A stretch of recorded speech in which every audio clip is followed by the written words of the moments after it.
अस्सलामुअलैकुम viewers and welcome.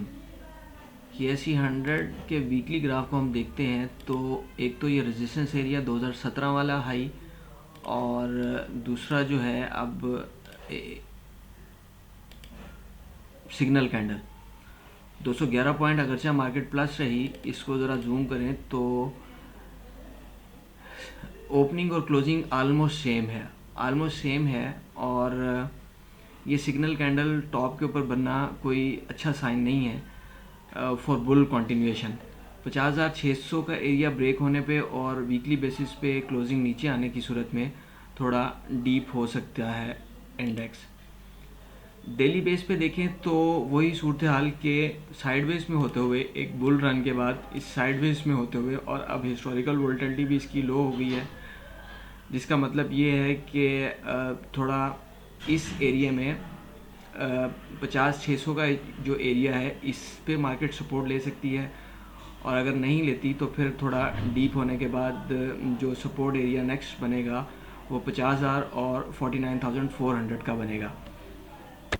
Upward देखेंगे तो ये 50,200 का 51,500 का एरिया जो है इससे मार्केट ऊपर निकलेगी तो फिर नए हाइज जो है वो विटनेस किए जा सकते हैं। टेक्नोलॉजी सेक्टर में सिस्टम जो है ये सबसे अहम और हैवी वेट शेयर है और ये इस वक्त 200 EMA से नीचे ट्रेड हो रहा है जो कि बेरिश साइन है और फ्राइडे को भी ये 18 रुपये माइनस रहा और थोड़ा बेरिश मोमेंटम शो करते हुए।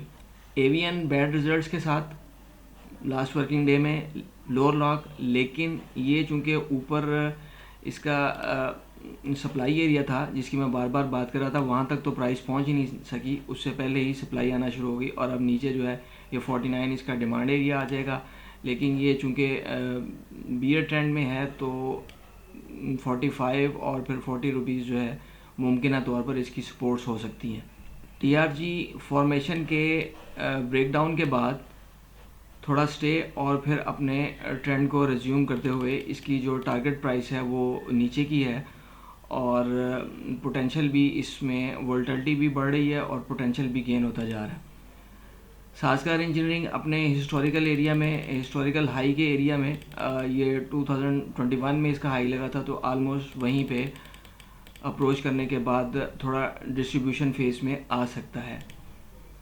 पाक इलेक्ट्रॉन अपने मल्टीपल रेजिस्टेंस एरियाज़ में और यहाँ पे आके डिस्ट्रीब्यूशन और फिर अब थोड़ा हिस्टोरिकल वोल्टिलिटी लो होते हुए। OGDC साइडवेज में अभी वोल्टिलिटी इसकी बढ़ी हुई है, लेकिन इसका जो सपोर्ट एरिया बनेगा वो 98 और 95 का बनेगा। नेशनल रिफाइनरी एक अच्छी बुल मूव देने के बाद अब साइडवेज में और ये अब इस लोअर हाई बना है लेकिन अभी लोअर लो नहीं बना। ये एरिया इसका ब्रेक होगा तो फिर लोअर लो बन जाएगा और जो जिसका मतलब होगा कि अब ट्रेंड जो है वो बियर इस्टेब्लिश हो गया। फ़िलहाल बियर नहीं है, फ़िलहाल बुल है और साइडवेज। नेट सोल बियर में तो नहीं है लेकिन साइडवेज में, और जब तक इसका ये जो हॉरिजॉन्टल दो लाइंस हैं ये अप साइड या डाउन साइड पे ब्रेक नहीं होती उस वक्त तक ये साइडवेज में ही है। पेनी स्टॉक्स में भी ये अपनी 200 EME को GGL ने रेजिस्ट किया और उससे ऊपर नहीं जा सका। GGL भी ऐसा ही अपने रेजिस्टेंस एरिया से, ये ट्रेंड लाइन की रेजिस्टेंस भी थी और 200 EMA भी था, वहीं पे उसने रेजिस्ट किया। सीमेंट सेक्टर को देखें तो DG ने अपने ये जो डबल टॉप था उसके बॉटम को टच करने के बाद सेलिंग प्रेशर। अच्छा, ये बैंक अल हबीब का ग्राफ है, इसमें देखेंगे जब इंडेक्स जो है साइडवेज में या बियर में आया है, बियर में तो अभी नहीं खैर लेकिन साइडवेज में आया है, उस वक्त भी कंपनीज ऐसी हैं कि जो अपर लॉक लगा रही हैं। ये तलाश करने की बात है कि किस कंपनी की परफॉर्मेंस किस टाइम पे किस तरह की है। ये सेकंड लास्ट वर्किंग डे में सिग्नल कैंडल और उसका रिएक्शन अपर लॉक की सूरत में। टॉम सेल भी अपनी बुल मूव को देता हुआ हिस्टोरिकल वोल्टिलिटी लो। हिफा जो है ये भी एक अच्छी बुल मूव देते हुए जब इंडेक्स साइडवेज में शो हो रहा था। BOP ने भी अपनी बुल मूव उस वक्त स्टार्ट की जब इंडेक्स ज़रा साइडवेज में हो रहा था। तो viewers, thank you for watching the video. और जो भी ट्रेड है वो स्टॉप लॉस के साथ होती है, स्टॉप के बगैर ट्रेड करना फाइनेंशियल सुसाइड के मुतरदिफ है। Thank you very much.